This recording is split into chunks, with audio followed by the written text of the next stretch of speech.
अस्सलाम वालेकुम व्यूअर्स, आप देख रहे हैं tip top world YouTube channel और मैं हूं आपका होस्ट मोहम्मद ज़ुबैर सुलेमान। नाजरीन, आज की जो हम वीडियो बनाने वाले हैं वो तुर्की के ऊपर है। तुर्की ने जो पाकिस्तान को रेड लिस्ट कंट्रीज़ में डाल दिया है उसके रिलेटेड बनाने वाला हूं। तो अगर आपने चैनल को सब्सक्राइब नहीं किया तो सबसे पहले तो चैनल को सब्सक्राइब कर दें ताकि मेरी तमाम तर डिटेल्स आपको सबसे पहले मिलती रहें।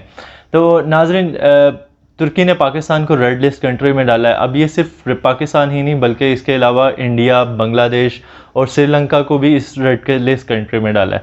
रेड लिस्ट कंट्री है क्या? रेड लिस्ट कंट्री जब से कोविड-19 आया तब से हर कंट्री ने अपने आप को तीन कैटेगरीज बना ली हैं, जो कि फर्स्ट कैटेगरी है ग्रीन कैटेगरी, उसके बाद येलो है और रेड कैटेगरी है। रेड कैटेगरी में वो लोग आते हैं जिनमें कोविड की तादाद बहुत ज़्यादा है और उस कंट्री के ऊपर रिस्ट्रिक्शंस लगा दी जाती हैं।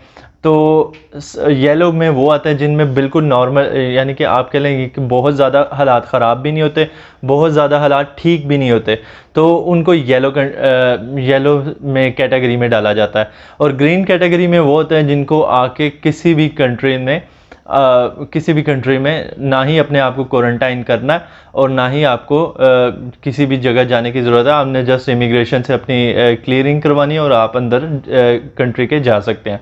तो रेड लिस्ट कंट्री में तुर्की में ने जो डाला है और इसमें उन्होंने कहा है कि जी पाकिस्तान की आवाम जो जितनी भी है वो आके 14 दिन के लिए अपने आप को क्वारंटाइन करेगी।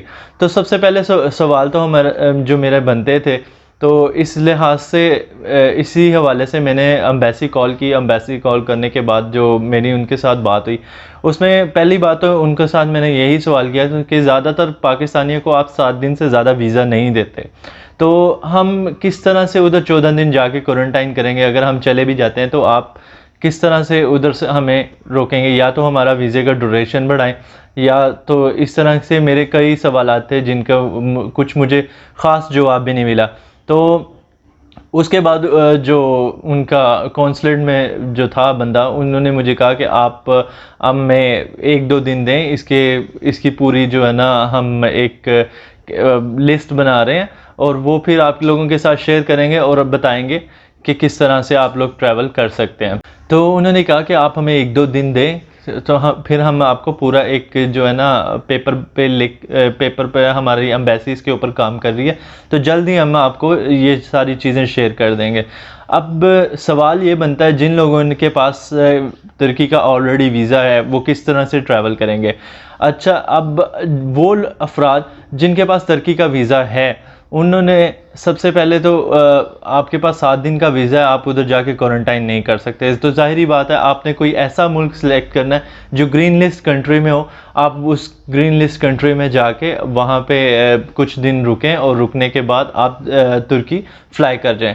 तो सबसे पहले एक और चीज़ आपको बात बता दूं कि अगर आप तुर्की जा रहे हैं तो इनमें ग्रीन लिस्ट कंट्रीज़ कौन सी हैं जो पाकिस्तान अफोर्ड कर सकता है, जो पाकिस्तान को इजी वे से वीज़ा दे सकते हैं, ठीक है? उनमें सबसे पहले मैं बात करता हूँ इजिप्ट की। इजिप्ट वो कंट्री है कि जिसमें इस टाइम वीज़ा भी ओपन है, ट्रैवल रिस्ट्रिक्शंस भी कोई नहीं है। अगर आपके पास इजिप्ट का वीज़ा है, आप जो है ना इजिप्ट जा सकते हैं। तो इजिप्ट ही इस टाइम बेहतरीन कंट्री है कि अगर आपने तुर्की ट्रैवल करना है और आपके पास 7 दिन का वीज़ा है और आप चाहते हैं कि आपका वीज़ा एक्सपायर ना हो, तो आप इजिप्ट से तुर्की जा सकते हैं। और उसमें आपको सिर्फ़ और सिर्फ ये होगा कि आपने 3 दिन पहले आपने वो अपना कोविड टेस्ट करवाना होगा और आप फ्लाई कर जाएंगे। इसमें वहाँ की इमिग्रेशन आपको रोक नहीं सकेगी, ठीक है? और अब वो अफराद जिन्होंने तुर्की का वीज़ा अप्लाई करना है, ठीक है, उन कुछ अफराद मार्केट में ये बात आम हो चुकी हुई है कि जून 15 से कोई रिस्ट्रिक्शन हट जाएगी, ये हो जाएगा वो हो जाएगा। ऐसा अभी तक कुछ नहीं है, क्योंकि जो मेरी एम्बेसी के नुमाइंदे से बात हुई है उसने बड़े खुले अल्फाज में कहा अभी हम इसके ऊपर काम कर रहे हैं, तो जैसे ही कोई न्यू अपडेट होगी हम लोग आपके साथ शेयर कर देंगे। और जैसे ही कोई नई अपडेट आएगी मैं और मेरी टीम इसको सबसे पहले आपके साथ शेयर कर देंगे। अच्छा, तो अब जिन लोगों ने तुर्की जाना है उनके लिए ये है कि आप एक माह की अपनी कम से कम एक माह की अपनी होटल बुकिंग करवाएं, एक माह का अपना ट्रैवल प्लान बनाएं। ठीक है, ये सारी बात मेरी उस तुर्की कौंसलेट के नुमाइंदे के साथ हुई थी, जिसने मुझे ये सारी बात शेयर की। उसने कहा अगर आप लोग जाना चाहते हैं कम से कम अपना एक माह का ट्रैवल प्लान दें, उसमें फिर जो है ना हम आपको एक माह का वीज़ा भी इशू करेंगे। तो आपने अब जो इंश्योरेंस करवानी है वो कम से कम एक माह की करवानी है। आपका ट्रैवल प्लान एक माह का होना चाहिए। मसलन आप उधर एक महीना रुकेंगे, फिर उसके बाद आपने सारी चीज़ें एक माह की ही यानी कि तैयारी करके फिर यहाँ से जाना है। तो आपको अब सारी डिटेल पता चल गई होगी कि आपने ट्रैवल प्लान एक माह का देना है, ट्रैवल इंश्योरेंस एक माह का देनी है, और सारे अपने डॉक्यूमेंट एक माह की ही तैयारी के हिसाब से अपने रेडी करने हैं। ऐसा नहीं होगा कि आप रेड लिस्ट कंट्री में आ गए हैं तो आपको वीज़ा नहीं मिलेगा। ये सारी चीज़ें अपने दिमाग से निकाल लें। उम्मीद करता हूँ आपको ये सारी चीज़ें अच्छे से समझ आ गई होंगी। अपनी कीमती राय हमसे कमेंट सेक्शन में ज़रूर शेयर करें। अपना ख्याल रखें, अपने घर वालों का ख्याल रखें। मिलते हैं नेक्स्ट वीडियो में, तब तक के लिए अल्लाह हाफिज़।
close till I get up.